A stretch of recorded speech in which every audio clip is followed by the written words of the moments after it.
नमस्कार जी, बिहार झारखंड में आपका स्वागत है और मैं हूं आसिफ इकबाल। आज जो शख्सियत हमारे साथ हैं वो किसी परिचय के मोहताज नहीं है, बल्कि आप ये कह सकते हैं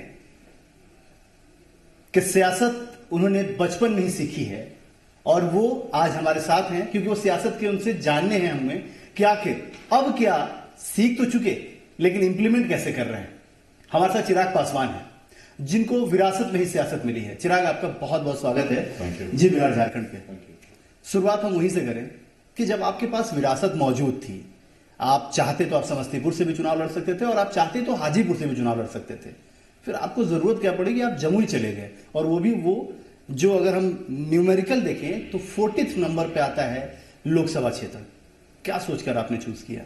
देखिए, उन दिनों मुझे संसदीय बोर्ड के अध्यक्ष की जिम्मेदारी दी गई थी और संसदीय बोर्ड के अध्यक्ष की जिम्मेदारी के नाते मैं विभिन्न जिलों में मेरा कार्यक्रम लगा हुआ था। वहां पर जाकर संगठन का मैं रिव्यू कर रहा था और उस दौरान जब पहली बार मैं जमुई गया और जिस तरीके से लोगों ने मुझे वहां पर अपनापन दिखाया और वो प्यार दिया, वो सम्मान दिया, वो स्नेह दिया, उसी दिन आकर मैंने, बल्कि उस वक्त चुनाव दूर दूर तक कहीं आसपास नहीं थे, तो उसी दिन मैंने आकर हमारे राष्ट्रीय अध्यक्ष आदरणीय रामविलास पासवान जी से मैंने जिक्र किया। चिराग, लेकिन आप जब 2014 में चुनाव लड़ने गए उस वक्त माहौल अलग था। उस वक्त नरेंद्र मोदी वेग था। लोग बोल रहे थे कि जो भी चुनाव लड़ेगा वो नरेंद्र मोदी वेग के साथ लड़ेगा। आप गठबंधन के साथ ही आपने ही चूज किया था कि आप लालू यादव का साथ छोड़कर आप बीजेपी के साथ जाएंगे। चुनाव जीतकर भी आप आ गए, लेकिन 2014 से 2019 एक लंबा फासला तय हो चुका है। 2019 में न वो वेग नजर आता है जैसा कि विपक्षी कह रहे हैं, और न ही आपके साथ वो इक्यूशन एक साथ दिखता है, क्योंकि वहां पे जो भी 5 या 6 विधानसभा हैं, 6 विधानसभा में एक भी आपके विधायक नहीं है। फिर किस उम्मीद के सहारे आप वहां से दोबारा लड़ने की कोशिश? नहीं, एक भी हमारे विधायक नहीं है। इसका कारण ये भी कि लोक जनशक्ति पार्टी में हम लोगों ने बस एक विभिन्न जो विधानसभा है उसमें से एक विधानसभा पर हम लोगों ने चुनाव लड़ा था, चकाई की विधानसभा, और वो भी एक फ्रेंडली फाइट वहां पर हुई थी। मांझी जी की पार्टी भी उस वक्त हम लोग के गठबंधन के साथ थी और उनका भी एक प्रत्याशी वहां से चुनाव लड़ रहा था।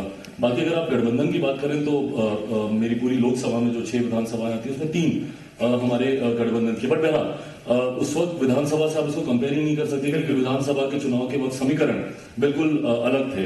उस वक्त नीतीश जी और लालू जी एक साथ उन्होंने चुनाव लड़ा था और लोकसभा का चुनाव के वक्त नीतीश जी हम लोग के साथ नहीं थे। बट जिस आपने मोदी लहर का जो आप जिक्र कर रहे हैं, मैं विश्वास करता हूं कि वो लहर आज भी है, क्योंकि जब आप ग्रामीण क्षेत्रों में जाते हैं और उस वक्त से आज की जो लहर है, आज की जो मोदी जी की जो ताकत है, मुझे लगता है वो और ज्यादा बढ़ी है, क्योंकि आज जो जमीन पर जो कार्य हुए हैं, जमीन पर जो काम हुए हैं, या जो लाभार्थी हैं विभिन्न योजनाओं के, आप उज्ज्वला योजना का आप जिक्र करें या अभी जो एक हाल में बहुत ही लोकप्रिय योजना, ये चलिए आप यही बता दीजिए चिराग कि 5 ऐसे बड़े काम बता दिए जो आपने जमुई में करे हो, जिसके भरोसे आपको जमुई की जनता आपको दोबारा देखे, आपको सांसद के तौर पे। देखिए, सबसे पहले तो मैं जिक्र करूंगा क्योंकि ये एक समावेश है विभिन्न योजनाओं का, एक सांसद निधि, एक MP लैड जो एक सांसद होने के नाते आपको मिलता है। इसमें पूरी पारदर्शिता के साथ और पूरी ईमानदारी के साथ, और इस बात को मैं हर मन से कहता हूं और पूरे गर्व के साथ कहता हूं, क्योंकि मैं एक ऐसे राजनीतिक परिवार से आता हूं जहां पर मेरे पिताजी पिछले 50 साल से सक्रिय राजनीति में रहे और इन 50 सालों में कोई 1 रुपया तो क्या 1 पैसे तक का आरोप उनके ऊपर नहीं लगा सकता। उनका ही अंश हो, उन्हीं के संस्कार है मुझमें, उस परंपरा को आगे निभाते हुए मैंने भी इस बात का पूरा ध्यान रखा कि ये MP लैड जो ग्रामीण क्षेत्रों में विभिन्न योजनाओं के माध्यम से खर्च कर आप उन क्षेत्रों का विकास कर सकते हैं। तो मैंने 5 करोड़ रुपए आप लोगों को सालाना मिलते हैं, तो जो 25 करोड़ रुपए मैंने वहां पर खर्च किए, छोटी बड़ी योजना, अम्बेडकर भवन हो, आपका छठ घाट का निर्माण हो, स्ट्रीट लाइट का हो, चापाकल का हो, ट्रांसफॉर्मर का हो, जो भी ऐसी छोटी बड़ी योजना है उसमें एक पैसा पूरी ईमानदारी से खर्च किया गया ताकि लाभार्थियों को उसका लाभ मिले। ये तो एक बात हुई जो कि समावेश है विभिन्न छोटी बड़ी योजनाओं का। बट एक सांसद होने के नाते लोग मुझसे जो अपेक्षा रखते थे वो बड़ी योजनाओं की थी। मेरे लिए आश्चर्य की बात थी कि जमुई को जिला बने हुए 25 साल हो गए थे और अभी तक एक भी केंद्रीय विद्यालय हमारे जमुई जिले में नहीं था। पहला केंद्रीय विद्यालय वहां पर मैंने खुलवा के दिया। उसके लिए अभी 19 करोड़ रुपए की राशि भी हम लोगों ने आवंटित करवाई है केंद्रीय विद्यालय संगठन के द्वारा, और उस पर अभी स्टोन लोइंग का कार्यक्रम हम लोग अगले महीने करेंगे और एक भव्य भवन का निर्माण भी होगा। बट पठन पाठन अभी भी वहां पर एक ऑल्टरनेटिव बिल्डिंग में वहां पर चल रहा है। ये पहली चीज। 5 मेडिकल कॉलेज, केंद्र सरकार की एक योजना थी, पूरे बिहार प्रदेश में मात्र 5 मेडिकल कॉलेज आवंटित किए जाने थे, उसमें से एक मेडिकल कॉलेज हमारे जमुई जिले में खुलने जा रहा है। ये एक दूसरी बड़ी उपलब्धि है जो मैं मानूंगा। जमुई के रेलवे स्टेशन की अगर आप हालत देखते 2014 में पूरी जर्जर स्थिति में था, मतलब बैठने और पानी पीने की और शौचालय तक की वहां पर सुविधाएं उपलब्ध नहीं थी। उसको मॉडल रेलवे स्टेशन के तहत लगभग 8 करोड़ रुपए की राशि अलग से मैंने रेल बजट से आवंटित करवाकर उसका पूरा तमाम सौंदर्यीकरण, आधुनिकीकरण, ताकि पूरे एक नए स्वरूप में पूरी तरीके से एक मुख्य धारा के साथ कटी हुई हमारी ऐसी विधानसभा है, ग्रामीण क्षेत्र का एक ऐसा क्षेत्र है हमारी लोकसभा में जो कि पूरी तरीके से मुख्य धारा के साथ कटा हुआ है। उसका वहां पर रेलवे से हम लोगों ने सर्वे कराया। लंबे समय से लोग चाहते थे कि किसी भी तरीके से इसको मुख्य मार्ग के साथ इसको जोड़ा जाए, तो उसमें लगभग 2800 करोड़ रुपए की राशि से इसका हम लोगों ने सर्वे कराया। 2800 करोड़ की लागत से इस रेल लाइन का निर्माण होना, बहुत जल्द उसका फर्स्ट फेज का काम झाझा से लेके सोनो तक का काम भी हम शुरुआत करा देंगे। तो ये कुछ ऐसी बड़ी योजना है जो मुझे कहीं ना कहीं संतुष्टि देता है कि लोगों ने जो अपेक्षा चिराग पासवान एज अ सांसद से रखी, कहीं ना कहीं मैं उसको पूरा कर पाऊं। कुछ ऐसे काम जो नहीं कर पाए हो और आपको लगता है कि अगर आपको अगला मौका मिलता है तो आप उसको पूरा करना चाहेंगे, ऐसे कोई काम जो आपके दिल के बेहद करीब रहा है कि ये काम अगर पूरा कर लूं तो मुझे, और कम से कम मैं अपनी आवाम को, अपनी जनता को ये बता सकूं कि मैंने ये बहुत बेहतर किया। नहीं कर पाने का दुख? नहीं कर पाने का दुख किसी योजना को लेकर नहीं है, बट गति को लेकर है। चीजें और बहुत ज्यादा तीव्र गति से, तेजी से हो सकती थी। जितनी मैंने ये योजनाएं दिखाई, इसके अलावा भी जो स्थानीय स्तर पर योजनाएं चल रही हैं वो बहुत ज्यादा तीव्र गति से हो सकती थी। नहीं होने का कारण क्योंकि लंबे समय तक केंद्र सरकार और राज्य सरकार विरोधाभास की थी। हम लोग एक तर्ज पर नहीं थे। नीतीश जी उस वक्त अलग थे, यूपीए की सरकार थी। क्योंकि 4 साल तक आपके यहाँ जो मत खर्च होना था वो 4 साल तक उतना नहीं हुआ जितना आप चाहते थे, लेकिन लास्ट के ईयर में आपने काफी कुछ करा। क्योंकि जिला प्रशासन से कभी इस तरीके का सहयोग नहीं मिला। आपकी शायद जानकारी में होगा या नहीं होगा, कई बार ऐसे मौके आए कि मुझे जिलाधिकारी के सामने खुद धरने पर जाकर बैठना भी पड़ा। तो उस वक्त वो तालमेल नहीं था वो, और मैं कहीं ना कहीं मैं इसको एक सुनहरा अवसर मानूंगा हमारे बिहार प्रदेश के लिए भी। 27 साल के बाद पहली बार ऐसा मौका आया कि केंद्र की तर्ज पर राज्य में भी सरकार है। नहीं तो इन 27 साल में बिहार पिछड़ा रहा और उस गति से विकास नहीं कर पाया बनस्पत बाकी राज्यों की। कहीं ना कहीं मैं इसको भी इसका कारण मानूंगा कि विरोधाभास की सरकारें निरंतर रही। तो पिछले सवा साल से जिस तरीके से मुझे राज्य सरकार, जिला प्रशासन का सहयोग मिलने लगा, ये अगर मुझे निरंतर अपने 4.5 साल के कार्यकाल में मिलता तो मुझे लगता है चीजें और बहुत बेहतर तरीके से होगा। बिल्कुल, आपने सरकार की बात की है, बिहार सरकार और केंद्र सरकार की। चिराग, इस वक्त आप जाने जा रहे हैं कि ट्विटर बम के हमलों के हमलावर के तौर पे आपने जो हमले किए उसमें बहुत सारे सवाल खड़े किए थे आपने केंद्र सरकार से, अपनी ही सरकार से, केंद्र सरकार नहीं बल्कि अपनी सरकार से। उन सवालों के जवाब मिल गए? नोटबंदी, किसानों कर्ज माफ, आपने तमाम ऐसे युवाओं के लिए बेहतर युवा आयोग का गठन, ये तमाम सवालों के जवाब मिल गए क्या? देखिए, मुझे नहीं समझ में आया कि इस जो मैंने 2 ट्वीट उस दिन किए थे उसको इतना ज्यादा ब्लोन आउट ऑफ प्रोपोर्शन क्यों किया गया? क्योंकि एक एलाय होने के नाते मुझे लगता है बहुत स्वाभाविक है कि आपके पास वो तमाम जानकारियां हो, और ये कुछ ऐसे विषय जो कि मैं निरंतर उठाता रहा हूं। 2014 में, अगर आज मैं युवाओं की बात कर रहा हूं, मैं इसलिए कर रहा हूं क्योंकि 2014 में सबसे ज्यादा हमारी आज की सरकार और हमारे आज के प्रधानमंत्री जी को किसी का साथ मिला था, किसी का सहयोग मिला था, तो हमारे युवाओं का था, और मैं भी उनमें से एक था। यूपीए का गठबंधन छोड़कर मैं सिर्फ और सिर्फ हमारे आज के प्रधानमंत्री जी के नाम पर ही मैं इस तरफ आया था। तो जवाब मिला या नहीं मिला? देखिए, मैं उम्मीद करता हूं कि जल्द से जल्द ये जवाब मिलेगा। बट हाँ, आज मैं प्रधानमंत्री जी का भाषण सुन रहा था और उसमें उन्होंने प्रमुखता से नौजवान और किसानों को उन्होंने जिक्र किया, विभिन्न योजनाओं, उनके आंकड़े का उन्होंने जिक्र किया, तो कहीं ना कहीं उससे भी जानकारी। सर, लेकिन कह रहे हैं लोग कि विपक्षी आरोप लगा रहे हैं कि जो ट्विटर था आपका, वो ट्विटर बम जो आपने छोड़ा था, वो आपने बहुत सोच समझ कर ये किया था, क्योंकि आप उसका फायदा भी आपको मिला। जहां आपको सीटों के बंटवारे की बात कह लें, जो आपने ये टाइम बाउंड किया था कि मुझे 31 तक तमाम चीजें क्लियर हो जाए, वो हो भी गई। तो क्या सोची समझी? क्योंकि आपको 6 सीट मिल गई, आपको एक राज्यसभा मिल गया।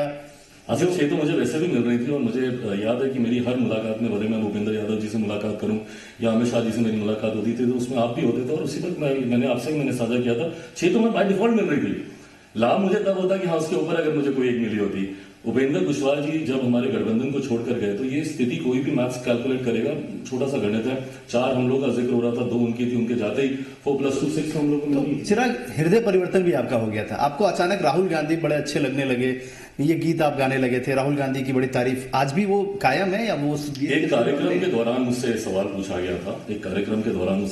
गया था, राहुल जी के बदले हुए स्वरूप को लेकर। उस पर मैंने बस इतना कहा था कि उनमें एक सकारात्मक परिवर्तन देखने को मिल रहा है। देखिए, जब आप किसी की आलोचना करते हैं उसके बुरे दौर पर, तो आपको कहीं ना कहीं सराहना भी करनी चाहिए अगर कोई सामने वाला व्यक्ति बेहतर कर रहा है। तो कहीं ना कहीं 3 राज्यों में जिस तरीके से उन्होंने अपने मुद्दे उठाए, उन्होंने अपनी बातों को रखा और अपने एक लंबे समय के बाद अपनी पार्टी को उन्होंने जीत दिलाई, तो उसका श्रेय देना चाहिए। चिराग, बिहार की सियासत की बात कर लें, बिहार से ही आप आते हैं, बिहार की सियासत करते हैं, लेकिन एक सवाल सभी के मन में चुभता रहता है। महागठबंधन की बात कर लें तो तेजस्वी यादव का चेहरा सबके सामने है। एनडीए की बात कर लें तो आप लोगों ने भी एक्सेप्ट किया है कि नीतीश कुमार का चेहरा सबसे बड़ा है। महागठबंधन में तेजस्वी यादव को आरजेडी कह रही है कि हमारे बड़े चेहरे हैं, अब कांग्रेस या और लोग माने वो बात अलग है, लेकिन आप अपने आप को कहां पाते हैं ये दो लोगों के बीच? आप बिहार की राजनीति करते हैं, बिहार की राजनीति आप लंबे टाइम से करते आ रहे हैं, अपने आप को आप कहां पाते हैं? देखिए, मैं जहां पर हूं मुझे लगता है मैं बहुत संतुष्ट तरीके से अपनी भूमिका एज एन अलाय, अपनी पार्टी के संसदीय दल के अध्यक्ष के नाते, राज्य सरकार में हम लोग की भागीदारी है उस नाते मुझे लगता है कि जो चल रहा है, अगर आप सिर्फ एक चेहरे के तौर पर अगर आप देखें कि आपको जब तक आप किसी गठबंधन का चेहरा नहीं है तो आप इफेक्टिव नहीं है, मैं इस बात को नहीं मानूंगा। मुझे लगता है कि चेहरा बनने के लिए अनुभव का होना बहुत जरूरी है। और जब आप किसी प्रदेश के नेतृत्व की आप बात करते हैं, और खासतौर पर हमारे बिहार जैसा प्रदेश जो कि जिसको गति के साथ विकास की राह पर आगे लेके जाने की जरूरत है, उसमें अनुभव का होना बहुत जरूरी है। मुझे खुशी है कि हमारे गठबंधन में एक ऐसा चेहरा है, हमारे माननीय मुख्यमंत्री आदरणीय नीतीश कुमार जी, और उनके साथ हमारी पार्टी के राष्ट्रीय अध्यक्ष आदरणीय रामविलास पासवान जी, जिनका अनुभव मुझे लगता है अनमैचेबल है, किसी से उसकी तुलना नहीं की जा सकती। तो मुझे लगता है वो अनुभव का होना जरूरी है। रामविलास जी के जो समर्थक हैं, जो आपके समर्थक हैं, उनके अंदर एक टीस बनी हुई है कि रामविलास जी पोटेंशियल होते हुए मुख्यमंत्री उन्हें बनना चाहिए था, मुख्यमंत्री नहीं बन पाए। ठीक उसी तरीके से आपको लोग कह रहे हैं कि आप अगर इस तरीके से दायरे अगर आपके सिमटते रहेंगे तो फिर जो आपके समर्थक, मैंने इसलिए कहा कि आपके समर्थक, आपके पार्टी कार्यकर्ता जो आपको देखना चाहते हैं जिस जगह, तो वहां फिर कैसे? पहले वैकेंसी भी तो क्रिएट होने दीजिए। जो वैकेंसी क्रिएट होगी अपने आप, और मेरा 2 साल 5 साल की बात नहीं है ना, अभी मुझे एक लंबी सेवा करनी है अपने प्रदेश में, तो भविष्य में जो चीजें जैसे होनी होंगी वो हो जाएंगी। जहां तक मेरी बात, किस आधार पे कह रहे हैं चिराग? जबकि बिहार की हालत तो बहुत खराब है इस वक्त। अगर बिहार की बात कर लें आप, क्राइम ग्राफ बहुत तेजी से बढ़ रहा है, रोज क्राइम का। आप खुद बिहार, आप याद कीजिए कि आप जब लालू यादव को आपने छोड़ा था तो आपने कहा था कि मैं कैसे उनके साथ रहूं, इनके पीछे एक बहुत बुरा इतिहास है, और 15 साल जंगल राज और ये तमाम तरह के आपने आरोप लगाए थे। उन आरोपों की सिद्धि तो आज भी हो रही है। आज तो जंगल राज से बड़ा महाजंगल राज देखने को मिल रहा है, फिर आप लोग खामोश क्यों हैं? मेरा विश्वास पुनः हमारे आज के मुख्यमंत्री पर, जिस तरीके से 2004 में मेरा विश्वास उनके ऊपर था, उसी तरीके से आज भी मेरा विश्वास उन्हीं के ऊपर है, जिस तरीके से वो जंगल राज का विकल्प बनकर आए थे। और इस बात को आप भी एग्री करेंगे कि हमारे मुख्यमंत्री जी ने अपराध पर पूरी तरीके से नियंत्रण पाया था।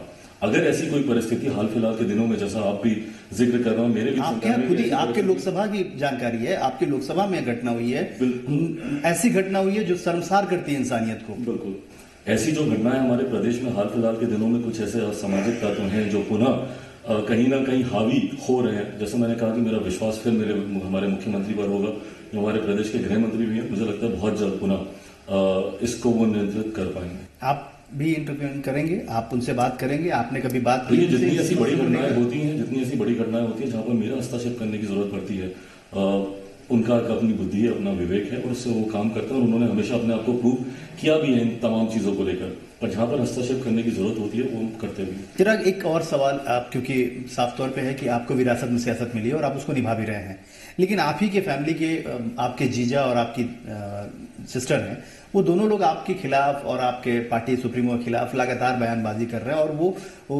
वो आरजेडी में है। वहाँ यहाँ तक उन्होंने कह दिया कि एक इशूज को लेकर, जैसे कि राष्ट्रीय अध्यक्ष ने आपके कहा कि मुख्यमंत्री को लेकर, राबड़ी देवी को, अगर उस बात पे आप लोगों ने, आपकी पार्टी ने माफी नहीं मांगा तो वो आपके पार्टी कार्यालय में धरना देंगे, और इस तरह के कई बार इस तरह की चीजें आई हैं सामने।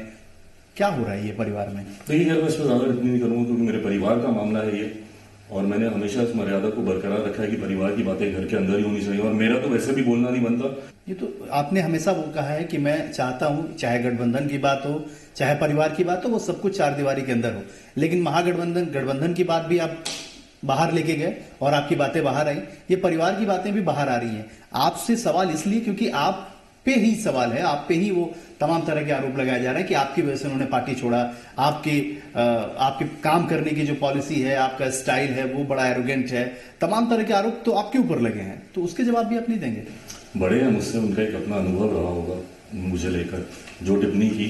बड़े कई बार गुस्से में, आक्रोश में कई बातें कह जाते हैं, छोटों का फर्ज है कि सुन ले शांति से।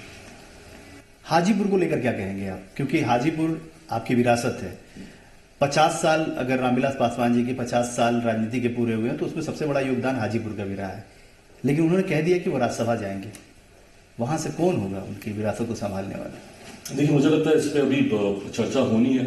संसदीय दल हमारी पार्टी का जरूर ये चाहता था कि हमारे राष्ट्रीय अध्यक्ष इस बार लोकसभा की बजाय राज्यसभा से वो जाएं। आप वहां भी थे, अमित शाह के घर पे भी जब थे, तो उसमें भी आपके चेहरे पे एक सिकन दिख रही थी, एक नाराजगी दिख रही थी। तमाम चीजें तय हो गई हैं, सीटें भी तय हो गई हैं, फिर उस बात को लेकर क्यों आप मतलब साफ नहीं बताना चाहते कि हाजीपुर कौन होगा, समस्तीपुर कौन होगा, जमुई कौन होगा? क्योंकि दर्शक जानना चाहते हैं, लोग जानना चाहते हैं। मैं आपके प्रश्न के जवाब पे आने से पहले ये थोड़ा सा जो इससे पहले आपने बिल्डअप दिया, मैं उसको थोड़ा सा क्लियर कर दूं। नाराजगी बिल्कुल नहीं है, इस बात को मैं पूरे प्रमुखता से स्पष्ट रूप से, दूर हो गई नाराजगी? नाराजगी थी ही नहीं। ये जो शब्द है इससे मुझे डेफिनेटली एतराज है। नाराजगी कभी थी नहीं। हाँ, चिंताएं जरूर है हमारी, कंसर्न्स है हमारे, इश्यूज है हमारे, डेफिनेटली हैं, अभी भी हैं।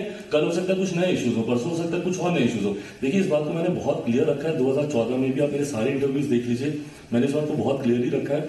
हम लोगों ने मर्ज नहीं की अपनी पार्टी किसी दूसरे दल के साथ। हमारा इशू बेस्ड अलायंस है, हमारा मुद्दों के आधार पर हमारा अलायंस है। अगर हमारे इश्यूज को एड्रेस नहीं किया जाएगा तो मेरी चिंताएं होंगी, मेरे कंसर्न्स होंगे, और उसको मैं वॉइस आउट करूंगा ही करूंगा। यही बात हम लोगों ने SC/ST एक्ट के वक्त भी हमने की थी। उस वक्त भी मैंने उस विषय को प्रमुखता से उठाया था। स्वर्ण आरक्षण के वक्त भी इस विषय को मैंने प्रमुखता से उठाया। तो जब जब जो युवाओं को लेकर अभी भी मेरे कंसर्न्स है, मैं निरंतर मैं मांग कर रहा हूं कि एक युवा आयोग का गठन किया जाए, यूथ कमीशन का गठन किया जाए। बिल्कुल, और मैं इसको तब तक उठाता रहूंगा। अब जब मैं इस विषय को उठाता हूं तो आप कहते हैं कि मैं नाराज हूं। जब नोटबंदी की बात आप कर रहे हैं, मुद्दों को प्रमुखता नहीं, जिस नोटबंदी की आप बात कर रहे हैं, नोटबंदी को बीते हुए 1 साल से ऊपर हो गया, तब आपको याद आई कि जब आपका लोकसभा चुनाव नजदीक आया, ये सवाल तब सवाल के टाइमिंग पर सवाल उठ रहे हैं। आपके सवाल पे सवाल नहीं है, बल्कि सवाल की टाइमिंग पर है कि वही वक्त आपने क्यों चूज किया जब ये लगातार बैठकें चल रही थी भूपेंद्र यादव के साथ। आपकी लगातार 3 बैठकें हो चुकी थी, आपको रिस्पॉन्ड नहीं हो रहा था, आपको रिस्पॉन्स नहीं मिल रहा था, इसलिए आपने वो किया। और उसके बाद भूपेंद्र यादव जो 3 बैठकें अपने घर पे करते हैं, चौथी बैठक के लिए आपके घर पहुंच जाते हैं। टाइमिंग नहीं, आसिफ जी, कोई इसमें टाइमिंग नहीं है। आप खुद ही देख रहे थे कि निरंतर हम लोग की मुलाकातें चल रही थी, निरंतर सीटों को लेकर हम लोग की चर्चाएं चल रही थी, ना सिर्फ भूपेंद्र जी से बल्कि भारतीय जनता पार्टी के राष्ट्रीय अध्यक्ष जी के भी साथ। हाँ, अब या तो मेरी टाइमिंग कहीं गलत होगी, मैंने किसी ऐसे समय इसका जिक्र कर दिया जो शायद मुझे नहीं करना चाहिए था, बट उस वक्त मेरे दिमाग में मुझे लगा, और खासतौर पर नोटबंदी का अगर आप जिक्र करें, मैं कोई अर्थशास्त्री नहीं हूं, बट मुझे बताया गया कि इसके आंकड़े आने में समय लगता है, 1.5 साल लगता है आपको पूरी चीजों को इवेल्युएट करने में, समझने में कि इसका क्या लाभ हुआ, इसका क्या नुकसान हुआ। तो वो समय मैंने दिया उनको। मतलब अभी भी वेट एंड वॉच में है, अभी भी आपको तमाम तरह के सवाल नजर आएंगे तो आप सवाल खड़े करेंगे। डेफिनेटली, जो मुझे लगेगा कि मेरे लिए कंसर्न है और वो मेरा इशू है, वो मेरा मुद्दा है, उसको उठाऊंगा। राम मंदिर पर क्या स्टैंड है आपके? राम मंदिर हम लोगों ने शुरू से क्लियर कर रखा है कि न्यायालय से का जो भी फैसला आएगा, लोक जनशक्ति पार्टी उसका समर्थन करेगी। मैं धन्यवाद देता हूँ, प्रधानमंत्री जी ने भी अपने इंटरव्यू में इसी बात का जिक्र किया कि न्यायालय का फैसला आएगा उसका हम लोग समर्थन। तो आपकी हर बात मानी जा रही है। एक सवाल और बनता है चिराग, आप जब भूपेंद्र यादव से मिल रहे थे, तीसरी मुलाकात में आप उत्तर प्रदेश के अध्यक्ष को भी लेके गए थे आप अपने साथ, उनके लिए टिकट भी मांग रहे थे। नहीं, मैं मांग रहा था नहीं, मैं मांग रहा हूँ, मैं भी मैं चाहूंगा। मिल गए। हाँ, ये बिहार का अलायंस है ना हमारा, पर मैं चाहूंगा कि अगर किसी और राज्य में अगर हम लोग अलायंस कर सकें जहां पर हमारे गठबंधन को हमारा लाभ हो सके और जहां पर हम अपने गठबंधन के साथियों को कहीं मतलब, देखिए, मैं अपनी पार्टी और मैं अपनी ताकत को मैं अच्छी तरीके से मैं जानता हूं कि आज की तारीख में शायद मैं उत्तर प्रदेश में अकेले चुनाव लड़कर नहीं जीत पाऊं, बट हाँ, उत्तर प्रदेश में अगर मैं किसी के साथ अगर मैं अलायंस में मैं चुनाव लड़ता हूं तो मैं दाल में नमक का काम जरूर कर सकता हूँ। हाल फिलहाल यूपी का जो नया अलायंस है उसको कैसे देखते हैं आप? मायावती और अखिलेश के एक साथ आने के बाद क्या संभावनाएं दिखती है? देखिए, मजबूत अलायंस है, डेफिनेटली मजबूत अलायंस है, एंड पर हाँ, सामने वाले की कमजोरी या सामने वाले की ताकत पर वर्क करने से ज्यादा मैं अपनी ताकत को बढ़ाने पर अपना ध्यान केंद्रित करना चाहूंगा। तेजस्वी यादव को एक कंपटीटिव के मामले से, या ये कह लें कि आपके विरोधी हैं, लेकिन किस तौर पे आप? विरोधी नहीं है, हम लोग राजनीतिक दल में अलग अलग है, वैसे व्यक्तिगत संबंध अच्छा है, छोटा भाई है मेरा। वो कैसे देखते हैं? क्योंकि जो एक बड़ी पार्टी के वो लीडर हैं, एस्टैब्लिश लीडर हो गए, अब आरजेडी ये कह रही है कि बड़ा चेहरा ये है और उनको ही बिहार में वो अपना चेहरा बनाना चाहते हैं, उसको कैसे देख रहे हैं आप?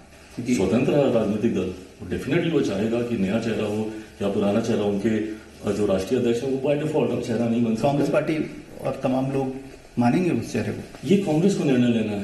कांग्रेस को काफी समय लगा अपने ही नेता को अपना नेता मानने में और उनको बनाने में, तो बहरहाल ये निर्णय उनको लेना, मैं कोई नहीं होता टिप्पणी करने वाला, बट हाँ, जैसे मैंने कहा कि हर राजनीतिक दल स्वतंत्र होता है अपने नेता को प्रमोट करने के लिए। आप कह रहे हैं कि आप देखते हैं, मॉनिटर कर रहे हैं, वॉच कर रहे हैं। आप अगर ये सरकार आप एनडीए में होते और ये सरकार नीतीश कुमार की लालू प्रसाद यादव के साथ होती, तो अब तक आप सड़क पे दिखाई देते, अब तक आप धरने प्रदर्शन कर रहे होते, अब तक आप तमाम तरह की बातें कर रहे होते, तो फिर आज क्यों? नहीं, बिल्कुल सही बोला। अगर मैं विपक्ष में होता तो मैं सड़कों पर होता। तो यही मैं अपेक्षा रखता हूं अपने विपक्षी दलों से भी कि वो अपने इंडिविजुअल मुद्दों को छोड़े और जो हर वो चीज जो हमारी सरकार की कार्यशैली को सुधार सकती है, उसके लिए उनको उतनी ही मजबूती से एक मजबूत विपक्ष का रोल उनको अदा करना चाहिए, जो कहीं ना कहीं वो अपनी राजनीतिक मुद्दे और अपनी चुनाव की रणनीतियां बनाने में और अपने महागठबंधन को संभालने में जितना वो ध्यान केंद्रित कर रहे हैं, अगर वो इस तरीके की चीजों को अगर इशू बनाए तो कहीं ना कहीं एक सकारात्मक विपक्ष का जो सहयोग उनसे मिलना चाहिए वो हम लोग को मिले। तो हम ये मान के चलें कि कभी अचानक फिर से आपका मन करेगा और आपको सवाल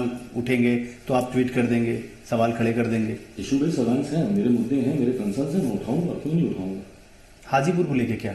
हाजीपुर कब तक? अच्छा, हाँ, ये आपका प्रश्न का जवाब नहीं दे करने में रह गया, ये रह गया था। हाँ, हाजीपुर में फिर वही बात है। आसिफ, और ईमानदारी से मैं बोलूंगा, संसदीय बोर्ड इसमें बैठेगा, हम लोग विभिन्न नामों पर हम लोग चर्चा। लेकिन वहां पोस्टर लग गए हैं, वहां आपकी मम्मी के पोस्टर लग गए हैं कि वो इनाबाद। चलिए, आपके चैनल के माध्यम से मैं इस बात को मैं बहुत क्लियर कर दूं कि वो चुनाव नहीं लड़ेंगी। हाजीपुर से मम्मी चुनाव नहीं लड़ने जा रही हैं। आपके 6 सांसद चुन के आए, आज आपके साथ सिर्फ 4 सांसद दिखते हैं, 2 सांसद कहीं भी आपके पार्टी फोरम पे किसी कार्यक्रम में, 2 एक वैशाली और एक खगड़िया। हाँ, नहीं, अच्छा, ये लोग सांसद आपके नजर नहीं आते हैं, आखिर वजह क्या हो गई? नहीं, मैं खगड़िया के जो हमारे सांसद हैं महबूब अली कैसर जी, उनके बारे में मैं इस बात को नहीं मानूंगा। पार्टी के हर कार्यक्रम में वो रहे हैं, पार्टी का प्रदेश स्तर का कार्यक्रम हो या राष्ट्रीय स्तर का कार्यक्रम हो, उसमें वो जरूर रहे हैं। वैशाली से जो हमारे सांसद हैं उनके साथ जरूर कुछ मतभेद हुए हैं, कारण भी मेरी जानकारी में उतने नहीं है कि किस बात को लेकर वो नाराज है। हमारी पार्टी के पुराने नेता वो रहे हैं, पिताजी के साथ एक लंबे समय तक उन्होंने काम किया। मैं जरूर चाहता था कि वो हमारे साथ ही रहें, हमारे साथ पार्टी के साथ निरंतर उनका सहयोग रहा, आगे भी वैसा ही रहे।